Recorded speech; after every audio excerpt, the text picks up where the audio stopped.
Hello, very good evening to you. Welcome to What the Papers Are Saying. My name is Salom Adunu.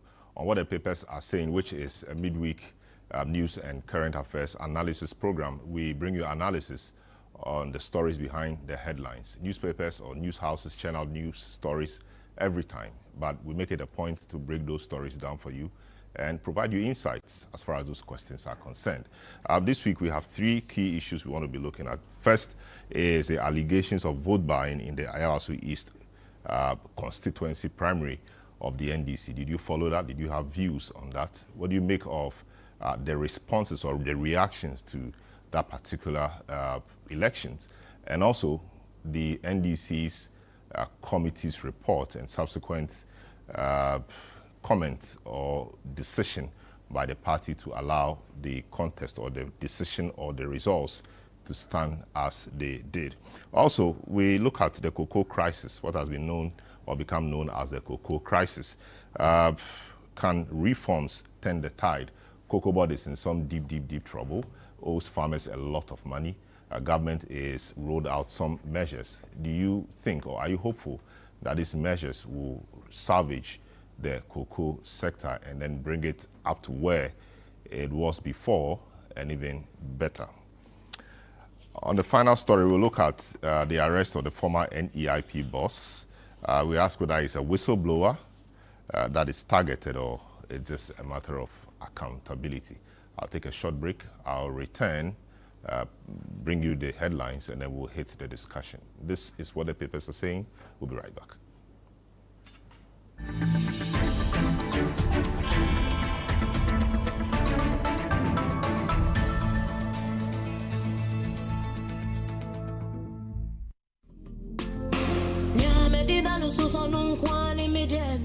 This Valentine, love deserves a soundtrack. A night where hearts beat as one, where melodies speak the words you cannot say. Join us on the 21st of February for an unforgettable romantic Valentine concert, Shades of Love. Featuring soulful live performance from Aquabwa, timeless love songs, and an atmosphere made for romance. Bring your special someone or come and fall in love with the music. Venue, Sen Garden. Date, Saturday, 21st February 2026. Time, 7 p.m. For tickets and reservations, call 0243-254416. This Valentine, don't just say I love you. Sing it, feel it, live it.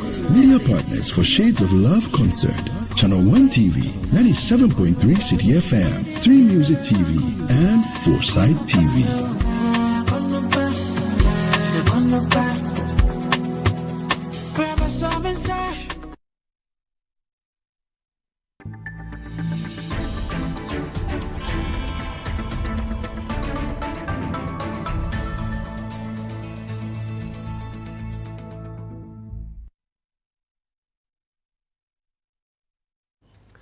You're welcome back. This is What the Papers Are Saying. I am Salom Adunu. The show, as always, is live and it's interactive. You can join us via our WhatsApp line 020-444-7033, and that has been displayed on your screen. And we'll be happy to share your views with the rest of the world. Three key issues we are looking at this evening: allegations of vote buying in the Ayawaso East constituency primary. That primary was won by His Excellency Baba Jamal, Ghana's recalled High Commissioner to Nigeria, and that primaries was dogged by a lot of controversy of vote buying and inducement. Cocoa crisis, can reforms turn the tide? Cocoa board is in some deep trouble. Finance minister has now rolled out some measures government hopes will rescue the sector. And also arrest of former NEIP boss. Is a whistleblower targeted or it's a matter of accountability? Now let's look at the headlines. The Herald: Baba Jamal kills sympathy votes with TV sets and Kosuani Meku at Ayawaso primaries. The Ghanaian Publisher: Delegates swap votes for boiled eggs, cash TVs, pads, booters, motorbikes in Ayawaso East NDC Primary. The custodian, NDC clears Baba Jamal for Ayawaso East by election. CityNewsroom.com. Baba Jamal thanks NDC leadership after clearance for by-election. Now we look at the cocoa crisis. MyJoyOnline.com. Government revives PBC CPC, orders 50% processing of cocoa beans locally, says Atu Forcing. CityNewsroom.com. Cocoa producer price cut to 41,392 per ton from 51,660 cedis. TheHeraldGhana.com. Government to pay cocoa farmers after months of delays. 3News.com. Minority slams government over cocoa price cut to 2,587 cedis per bag. Now to our final headline, which has to do with the arrest of former NEIP boss. The Spider. Armed NIB raid on ex-NEIP boss sparks political firestorm. Daily Guide. NIB grants sick and cancer bail after minority protest. MyJoyOnline.com. Zato questions arrest of ex-NEIP boss, warns of creeping danger to Ghana's democracy. Channel1newsonline.com. Kofi Ofosu in cancer granted 500,000 Ghana cedi bail to report to NIB on Thursday.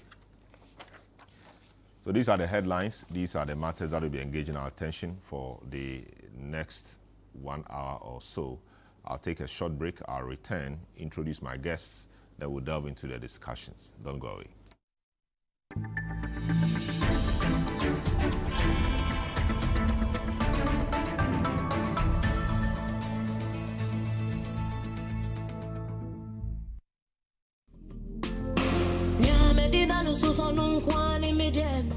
This Valentine, love deserves a soundtrack. A night where hearts beat as one, where melodies speak the words you cannot say. Join us on the 21st of February for an unforgettable romantic Valentine concert, Shades of Love. Featuring soulful live performance from Akwabwa, timeless love songs, and an atmosphere made for romance. Bring a special someone or come and fall in love with the music.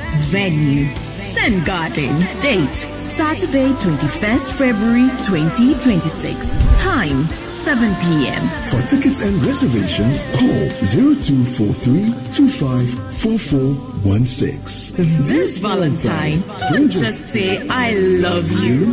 Sing it, feel it, live it. Media partners for Shades of Love concert. Channel 1 TV, 97.3 City FM, 3 Music TV, and Foresight TV.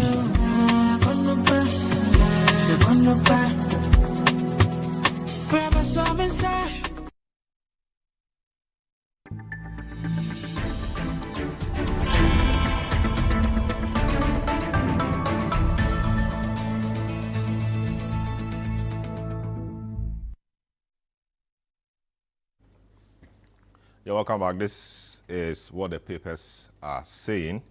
My guest this evening, Samuel Atta Mensah of Channel 1 Television and City FM. And Dr. Osai Kwapong, a CDD fellow, is a researcher, is an academic, and is a governance analyst. I'm happy to have you, gentlemen. Thank you. Let me start off with you, since you are a governance person. We're starting with the NDC matters, the allegations of vote buying in the Ayawaso East constituency primary. We've had issues or incidents of vote buying. We've sometimes even seen some or allegedly seen instances of vote buying. But how different was this one, and did this one surprise you in any way? So good evening once again, and good evening to your viewers and listeners. So I'm not sure if I would say this one surprised me and how different it has been from some of the allegations that we've heard in the past, or even some of the things that you would sometimes openly hear some delegates say with regards to what happened in a primary. I believe if you watch the scenes of whoever was carrying, the different people carrying their TVs away, it just seems to suggest that we have reached this point in this monetization of politics and elections where we feel, quote unquote, comfortable to do it openly. It's not as though if you do it privately, it makes it better. But we are turning, it just seems like we're turning elections brazenly into an open market of, I'm selling my vote and I'm willing to, to buy it, between the candidate, and the voter. I see. So, but is it not what the voters demand or want? So, if you don't do it, you can have the best message, but you won't win. So, in order to win, maybe you incentivize them. Maybe they have to travel from place to place. You foot that bill, etc. Is that not where the discussion should be going, rather than saying don't incentivize them at all?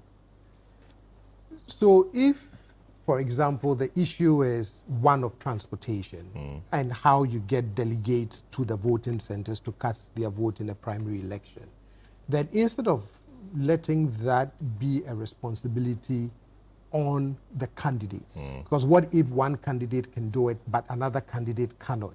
Then you end up in a situation where the playing field is not level, and whilst a candidate may say, all I was doing was helping to facilitate their movement from their home to the voting center. How do you honestly say that some way, somehow, you also do not expect that would influence their vote? And so if you want that playing field, and I know this would be a cost to the political parties, and I'm not sure even if they can bear that cost, but if it's a question of transportation and how you get delegates to vote, then let that be a cost that is borne by the party. Then that one, when it's the party bearing that cost, then whichever candidate is able to pay TNT does not have any, quote unquote, advantage over a candidate who is unable to. Because for me, it becomes very difficult when you offer certain things during an election, but also try to argue that you have no expectations of reaping any sort of political dividends from it. You're right, there's also a demand side. We hear stories of, well, that's what either the voter is demanding or what the voter is asking for. And therefore, if you're a candidate and you don't supply what the voter is demanding, then you're not going to win. But the question too is, you can say to a candidate, well, ignore the voters' demand for things that would influence them. But it's also complex because no candidate would engage in what you can call unilateral disarmament. Because what if I say I won't give, but my opponent would? Yes. And that is what is going to make the difference between who wins and who doesn't win.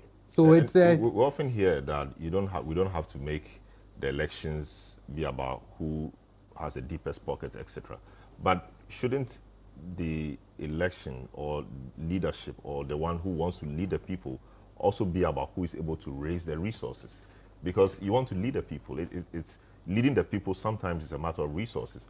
If you are not able to demonstrate that you can raise resources to do it, well, why should we be looking at you?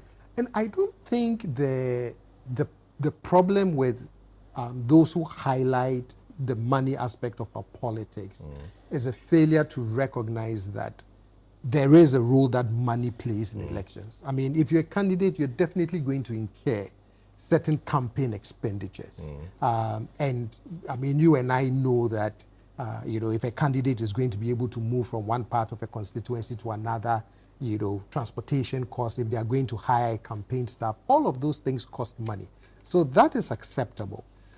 I believe where the conversation starts to raise some of these alarms is, what else are you trying to use the money to do in an election? And it is that appearance of trying to use financial resources or non-financial resources to influence a voter that creates that problem of, if you encourage and normalize that, then elections boils down to the person who has the deepest pocket, and not necessarily the person who has the best ideas. Let me bring in some ends. A lot of apparel followed this. Apparel followed this. We saw the NDC's swift reaction. General Secretary appeared very angry. Fifi Kwete condemned it, quickly set up an investigative committee to look at this, followed by a number of other things. The president recalling Baba Jamal from Nigeria, the High Commission, and OSP also weighing in, etc. What do you make of the reaction or the responses? These are reactions, perhaps, that followed that incident we saw on February 3 at the by-election, at the primaries. I think it just scared the NDC a bit. That's what I saw. For political watchers, I think that it would look as if it's a knee-jerk reaction, because really it was as bad as it could be, but for me it's nothing new. It's just what it is. We have seen this coming, and from 1996 up until now, we have seen this kind of conduct scale up on various fronts in all the parties. Okay, and so it's just the chickens that have come home to roost. We knew what was going to happen, but I think is the brazen manner in which this thing took place that is disturbing. But what I've said is that this is an NDC example, but it's a national problem because it's not unique to the NDC. But there are lots of moral questions. I mean, they sat, they processed, and they made a determination that, look, let it pass. But there's a huge moral cloud that hangs around this decision. Okay, so it doesn't sit well with anybody. But in terms of legalities, maybe, yes, he's won. But it's still, there's a huge question that's been crystallized from this process, that should we go ahead with our elections in this manner? But it also begs the question of what we promise the electorates as politicians. We have created professions out of delegatism. We have created professions and occupations. I mean, you can go to some of the rural areas, you meet a gentleman, able-bodied gentleman. His profession is that I'm a delegate. And what he does is that he feeds off politicians. And politicians have also legitimized it. So when it comes to a head and they make demands and you have to provide to outdo one another, then we start crying. I think we are just being hypocrites as a nation, because this thing that happened is bad, but it's nothing new. So my concern is the Baba Jamal example. It's as if he was the first person to have done that. Everybody was on him. So my question is, how does the party deal with somebody else in another election? Do we now let it pass and become normal, or we go at that person the same way we've gone at Baba Jamal? Well, I think that this thing should be scaled up to IPAC. It should be scaled up IPAC because it's a national concern. You see, it's not about Baba Jamal. It goes beyond. You know, Baba Jamal himself, you and I know, we have covered elections between Baba Jamal and Kisi in 2008 in Akwetia. Baba Jamal 2012 when he won from 2013 up to 2017, he became the Member of Parliament for Akwetia. In 2023, he decided that he would rather move to Nima, and then that's where he started nurturing his ambition for Nima. So you see, you are dealing with an experienced politician. And don't forget, he started politics in school. Yeah. And he was a mature student. He also did law. He's a lawyer. He's a deputy head of legal. And he was deputy general secretary. You know, so we are not. You see, we are not dealing with a novice. That's one thing we should know. And so, my guess is that he will track what is acceptable along the boundaries, what he can get away with. He's a lawyer. Yeah, but people question. So people were a bit disappointed at the interviews he granted, saying that yes, he gives things to people every time to motivate people. Yeah. So you know, and so there's nothing new. He gives more than 2.5 million worth of things. I wouldn't say that he's right in doing what he did if he did that. But I'm saying that he's right in saying that there's nothing new because indeed there's nothing new. But the law, the law is clear. You don't influence people in that manner. Well, let the law take its whatever. The law should work. If the law says black, white, the law should work. But if the law is disabled, then we can't use opinions to pass judgment. You understand? I mean, I'm just saying that we as a country, we should forget about this as a Baba Jamal problem. Deal with it as a national deal problem. With it because it happens all the time. But will we come to the table honestly and genuinely with the major political parties? That's what we have to NPP? do. That's what we have to do. That's what we have to do. Because it's becoming a little bit too expensive to run for office in this country. Try running for even a district assemblyman. Now you need money, you need posters, you need cars, you need what. You need because these delegates, as for them, they think that it's their payday. Check what happened during the MPP primaries. I mean, blatantly, they were owning up to taking money from different candidates. And the law was not applied. The law was not applied. So at which time would the law apply? So we as a country, we have to come to terms with it. Say, look, this thing has gone beyond what we expected. What should we do? Interesting. The NDC's committee, 3-member committee chaired by Totobi Kwachi, yes, recommended that the election be annulled. The party says that due to time constraints, lack of clear constitutional provisions in their party constitution, and the potential legal challenges, they were unable to do so. So what was the whole circus about then? Because, you know, in setting up the committee, you should know that one of the recommendations could be the annulment of the election. Yet your party constitution did not have anything like that. You knew about time constraints, you knew about potential legal challenges, yet you set up the committee. So did we go around for nothing? I think that because of the nature of the uproar that greeted it, the party had to do something. But who caused the escalation of the uproar?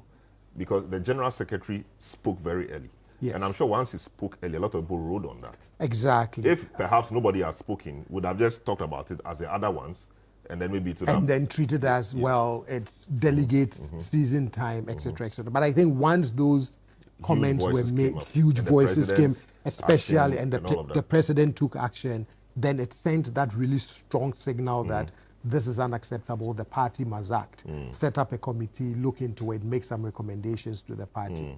I mean, I can understand the pragmatic nature of the recommendations, which is, quote unquote, everybody engaged in it. We don't have enough time to annul this, select another candidate. We are not even sure whether it is in line with the party's constitution, or not.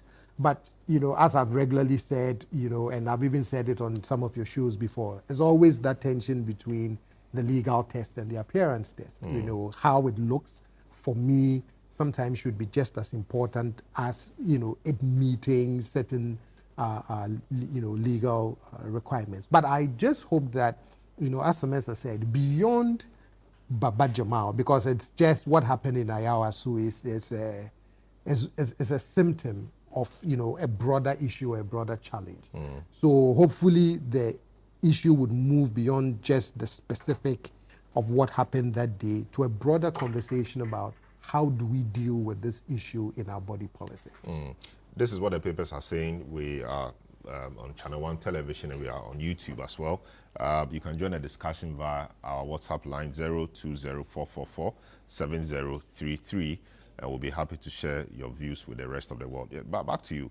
I mean, the NDC as a political party is complaining also about monetization in our politics, etc.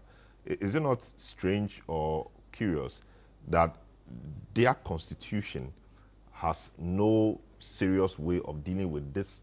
They consider a problem they've talked about many times. And we are now seeing that the constitution itself did not make provision for this. Yes, and even if you look at, because I recall maybe 3 or 4 years ago, I was working on a presentation, so I took time to look at the constitutions of our two main political parties. And again, they are not like clear guiding rules as to what to do in situations like this, how you deal with, the allegations of vote buying, the process of if you have to annul an election, or not. So you're right.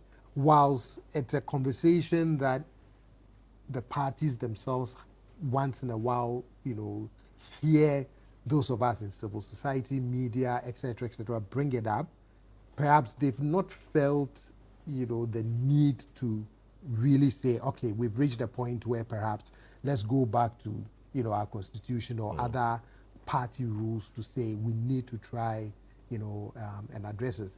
And again, within, a context within the party, within the party where one candidate may not want to engage in unilateral disarmament, the same applies when it's a contest between the two main parties.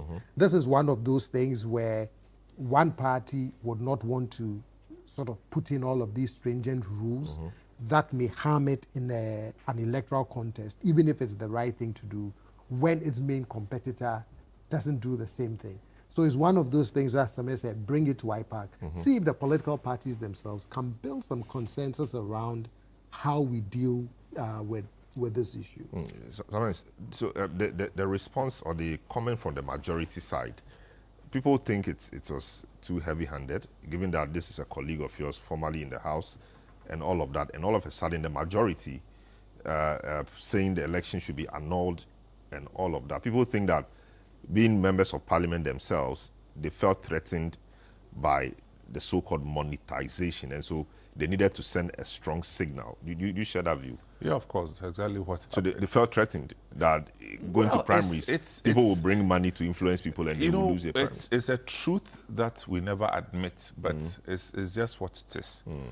But while it's the reality, people would wish that it doesn't go beyond where we find ourselves. And so I can understand the reaction of the majority, okay? But it was indeed a knee-jerk reaction, not senseless, but knee-jerk in every sense of the word. And then when they sat down to think through and process it, it took another structure. But I think the spirit of their reaction still stands, that we condemn this kind of politics. We, however, do not have the structures to address this kind of conduct at this time. But my opinion is that it shouldn't be left as is.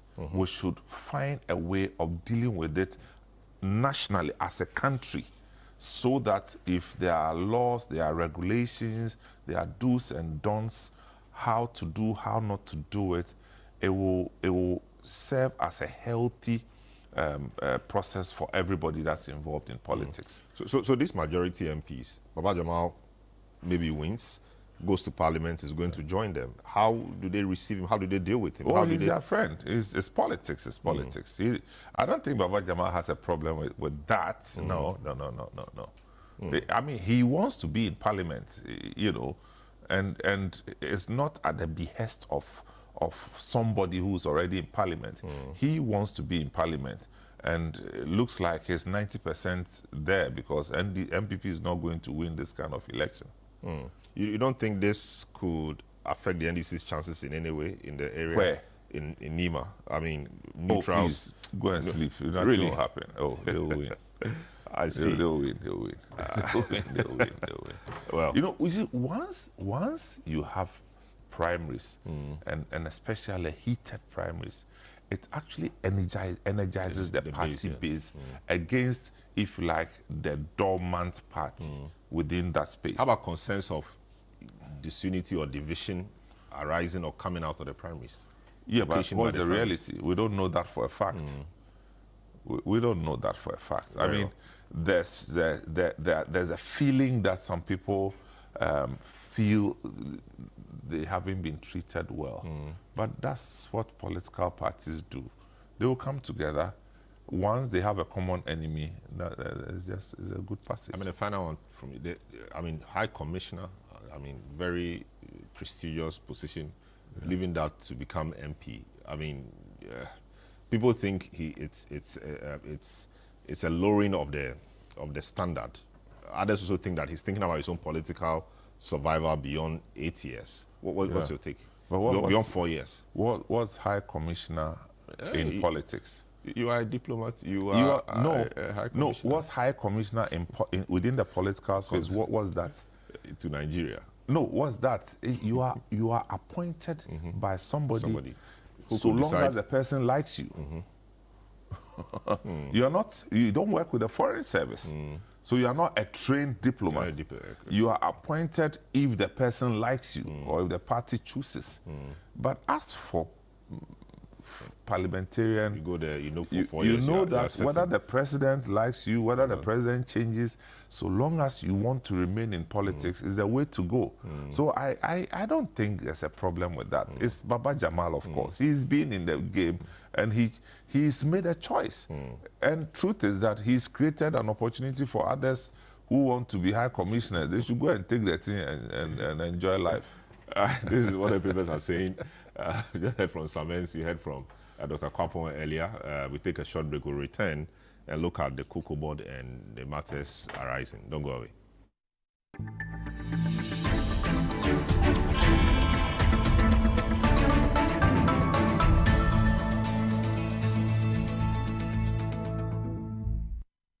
All I wanted is to be part of a real family. I thought you were kind. Akwele, I offered you money, got you a hotel for a few nights. That was the best I could do. I wanted little dignity and shelter. I promised I wouldn't speak of that night. I promised I would help around the house. Cook, wash, keep quiet, and I met it. You make it sound so simple. It was simple until you made it complicated. Akwele pregnant. For you? Ififi. I didn't say she was pregnant for me. All I said was she was pregnant. She said you know who the father of that child is. And we both know what that means. Any problem? No, Your Highness. Good.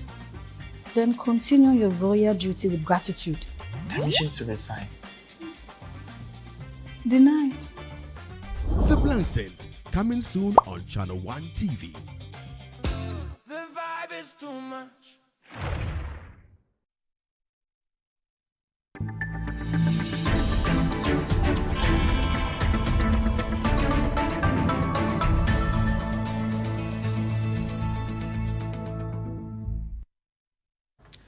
Yeah, welcome back. This is what the papers are saying.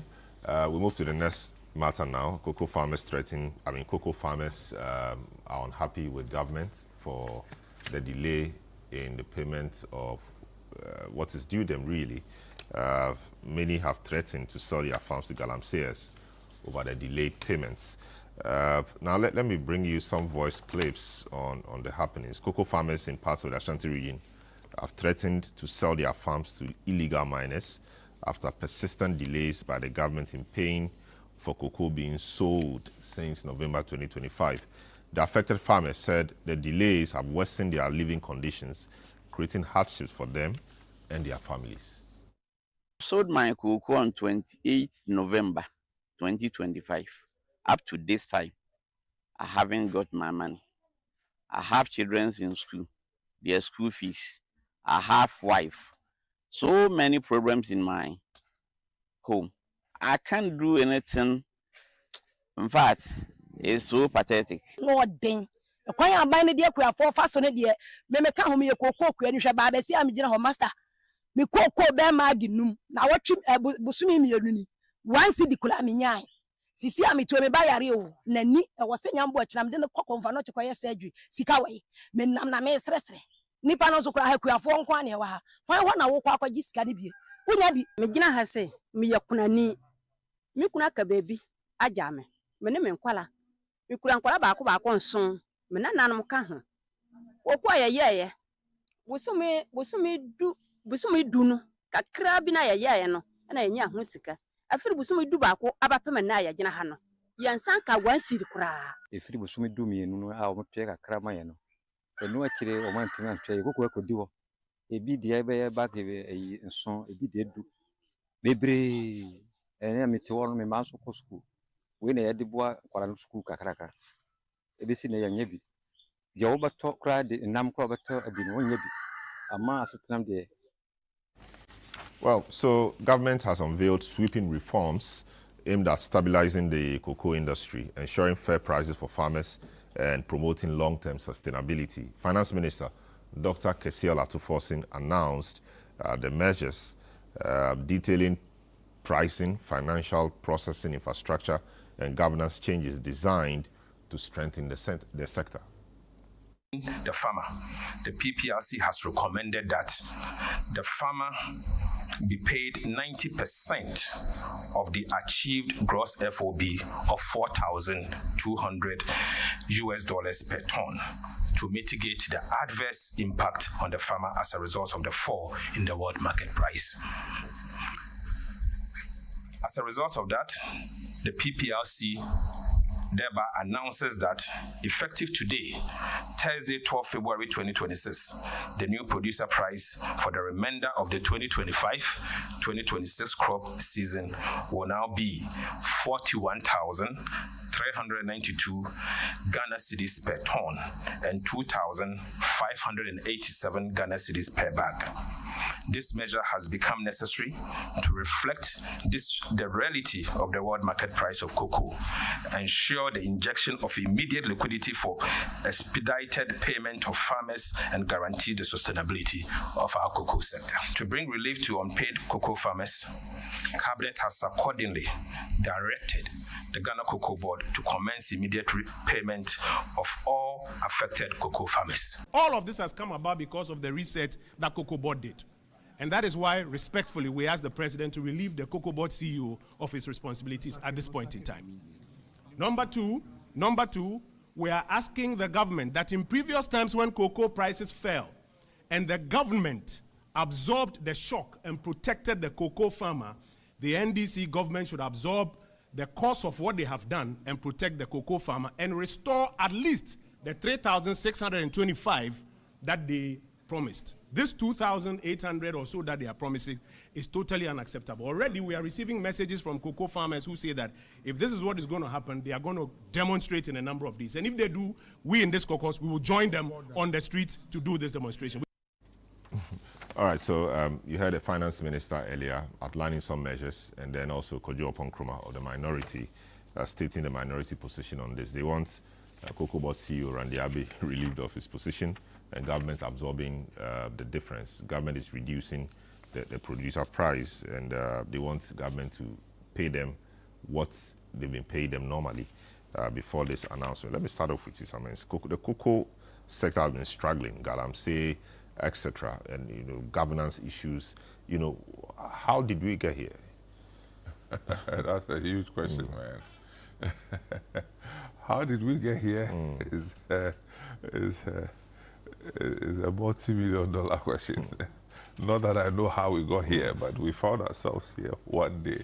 And, you know, I watched the press conferences by both the finance minister and then also the minority, and I could hear the various arguments.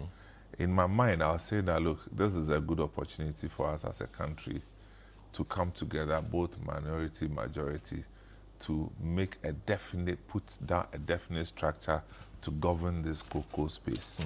It's not when NDC comes, they decide this is what is good for the country. MPP comes, they decide what's good for the country. Okay, now we've been hit with lowering prices of cocoa, that's one, and then we have the strengthening of the cedi. So it's a double jeopardy, you understand?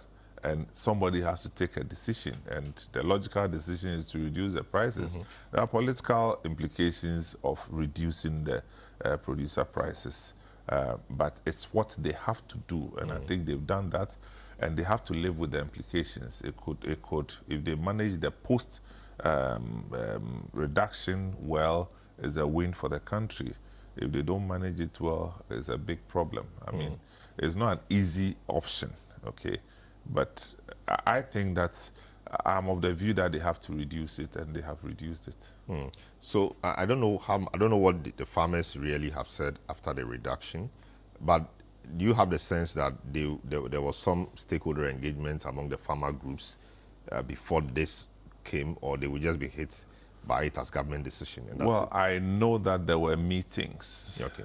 There were meetings with the farmer group the whole of last week involving the leadership of Cocoa Board and some of the senior members of government.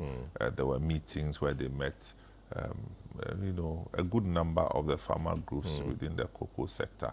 In fact, we had some of them come here that admitted on Saturday that they had been part of the meetings on Thursday and Friday. So I don't know the subject matter, the real. But it does appear that this reduction conversation maybe came up at the emergency cabinet meeting, which was just a couple of days. It was a decision that was taken there, you know. But it's just what it is. They have to reduce it, and they've reduced it. And I'm not saying that reducing it will solve all the problems, but I see, for instance, I heard Oppong Nkrumah say, look, in times past, governments have absorbed the difference, okay? But you see, it's relatively easier to absorb the difference if your currency is losing value against the dollar. And so you get more dollars. You get So dollars. you get more cedis for small dollars. Yes, but if if you have a strengthening cedi, the equation doesn't look the same. So you know they need to battle it out. But it's not the same situation. It's not mathematically it's not the same situation. Interesting. Cocoa Board difficulties. How does government manage this reduction? Already people are calling it a haircut and all of that. How does government manage this problem? You see, a good friend of mine calls cocoa a political crop, right? That a regular agricultural crop would not create the kind of political headaches that cocoa creates. My mother is a cocoa farmer, so you can imagine the conversation I had with her on my way to Channel 1 TV, you know, this evening. Also, one of the cases I looked at in my PhD dissertation was the cocoa sector. Oh, I see. What you see going on is how you reconcile the tension between the political imperatives of cocoa and the economic realities. Yes, Honorable Kojo Oppong Nkrumah is right, in the sense that one of the options the government could have exercised is we would absorb the shocks. But absorbing the shocks also has fiscal implications, right? And so when you are faced with such a crisis, you can do that which is politically expedient, maintain the price, but also keeping in mind that maintaining the price has fiscal implications. on the books of Cocoa Board or even on the books of government, however you want to treat the cost of that shock. Or you can face the economic realities, do the adjustment, and recognize that you will take some political hit for it and deal with that political hit. Anybody who is fair-minded and has studied the producer price formula over the years would agree that it should never be the case where either we keep the prices the same or the price goes up, because a key component of that formula is the exchange rate, right? And yet, regardless of the depreciation or appreciation, of the exchange rate, because it is politically risky to cut cocoa prices, nobody has ever been willing to do that. Now, when the previous government in the IMF bailout did the cocoa turnaround strategy, initiated that conversation. Actually, I just saw the document 2 days ago that they had put something together. One of the changes was around even the producer price. So originally, after they determine the expected revenue, they deduct all Cocoa Board expected expenditures, and then the net FOB is what they share with the farmers. Good thing they did is they changed that formula to say, once we determine the revenue, we would determine the farmer's price based on the gross FOB. For me, that was a good thing, because then it says to Cocoa Board, now, after we've shared the gross FOB with the farmers, you figure out your expenditures and how you can beat that down. The other thing they were going to do as part of that IMF program was to give it backing, legislative backing. So the good thing in this formula is what the finance minister announced is that now it's going to be automatic, so that whenever there are changes in the world market price and it reflects foreign exchange, it would reflect that. But you also have a history where cocoa farmers have always, the experience has always been same price or price goes up with other kinds of incentives. So if you're going to create an automatic adjustment in the determination of the producer price, then you also need quite a lot of sensitization and education to get the farmers used to a future where you are going to be experiencing some of these things. Unless, again, someday a different government might say, well, you know what, even if we have to automatically adjust the price, we would absorb the shocks and deal with the fiscal implications of it. So there's you can't take out that dimension of politics, from how we deal with issues in the in the cocoa sector. How will this decision affect the sector generally in terms of the numbers, the yield? Because for a lot of people who are tempted to sell their farms to galamseyers, this could be an opportunity for them to do so. So how is this going to affect the sector? Already the yields have been reducing. Some time back we're at 1 million tons, we've been reducing, and I think we got to about 500 or 600,000 tons. And I don't think it's getting better. Yeah. How will this affect, the yield? So the yield is not only a reflection of the price incentives, right? There are other environmentally related issues that can also, affect the yield. What you hope, though, is that price doesn't become an incentive to look for alternative things to do instead of going into cocoa or trying to, because any time the price issue comes up, I know one of the concerns that governments have historically had is the issue of smuggling. So if we don't incentivize the farmers enough with a good price, you worry that they might engage, in smuggling, or they might even want to abandon the whole, idea of, do I even want to be, a cocoa farmer? So the disincentive there for me is not necessarily the consequences on yield, but how it changes the farmers' behavior around what they may or may not want to do with their cocoa farm.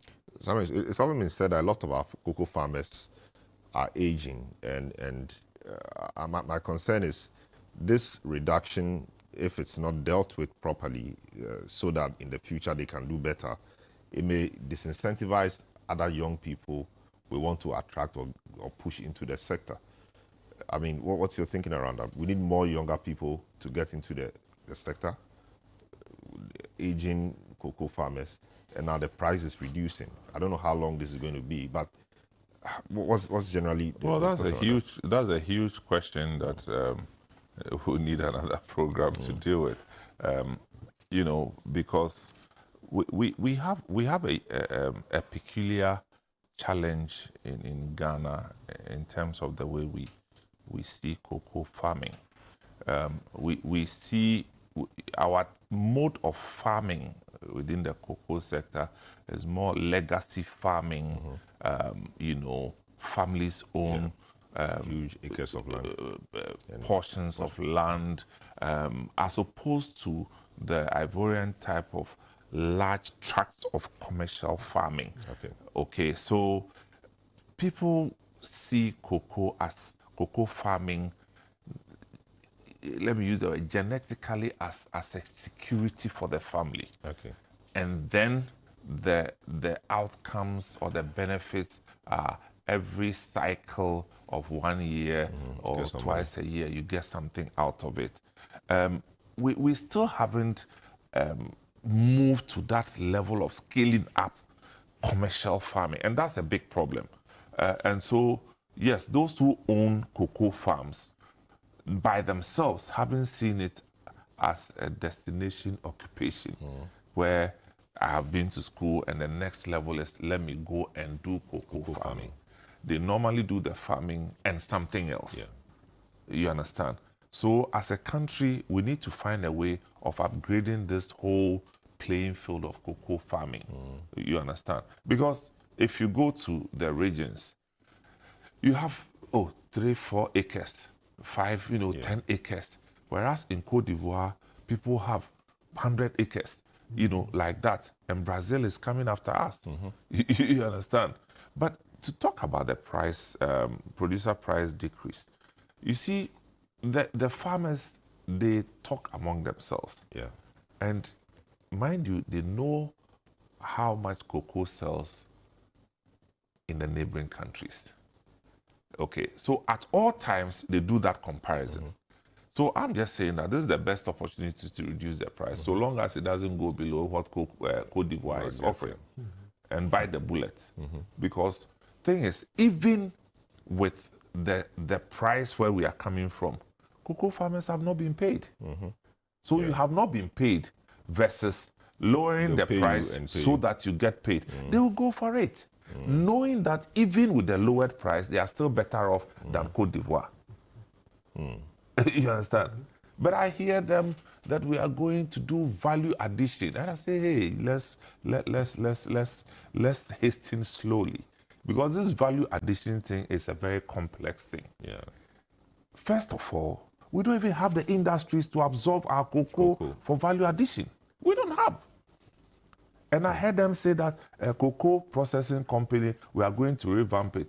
It doesn't take 6 months to revamp cocoa processing company. It takes 2-3 years to do that. So I'm just saying that the solution is not as fluid as we have said it. The next thing we see is going to happen. We need to understand that this is a complex situation, but we've left it hanging for too long. The other thing I have to say, and then Dr. Kwapong will come, is that the Cocoa Board as an institution itself, it needs to be reviewed. You employ thousands of people who are idle sitting down. You are paying them huge sums of money, and you are reducing cocoa producer prices. You are not sacking the people. You are not reducing their salary. They should reduce their salaries. They should sack the redundant ones. Look, I am telling you that there are redundant ones there. They have loaded the place like Mokola Market, and they are just there, just reading lotto papers. So they should sack some of them, so that they can have a lean organization, more efficient, and get the work done. Because you see, we want to save the industry. Me, I'm the son of a cocoa, a CMB worker. My grandfather is Opeyin Kofi Mensa. chief cocoa farmer from 1976 to 1986. Every year he was chief. I am very familiar with this cocoa area. But I'm saying that they shouldn't be paying themselves huge monies and then go and decrease the producer price and then think that suddenly everything. Very well. If there's a problem, everybody must feel the problem. Thank you. It's time, but let me take a few messages. We go. Good evening. Your guests have been very objective, and this is how we ought to be educated on national TV stations. Please tell Samens that he's always very gentle and not partisan. Professor Osai Kwapon is always on top of the issues as well. I wish them both well. Regarding the NDC vote buying issue, the NDC caucus did what they were supposed to do. They were not against Baba Jamal, but rather the alleged act of vote buying that was witnessed there. From Tariq Ahmad from WA. And this one said, I think the NDC was right in maintaining Baba Jamal as his parliamentary candidate for the Ayawaso constituency, East constituency. Baba Jamal is an astute politician. NDC cannot afford to lose in parliament. This Emmanuel Che, former Tain president. This one from Ibrahim Safiano in Pusiga says the NDC really played with the hearts of Ghanaians when they were making such propaganda statements in their press release. How on earth would your constitution have no provision to support the annulment of the results, yet you went ahead to deceive Ghanaians of a possible annulment of the results? Jose Adoboy finally says, considering the exigencies of the time coupled with the legal implications, I believe the NDC had no choice than to clear Baba Jamal.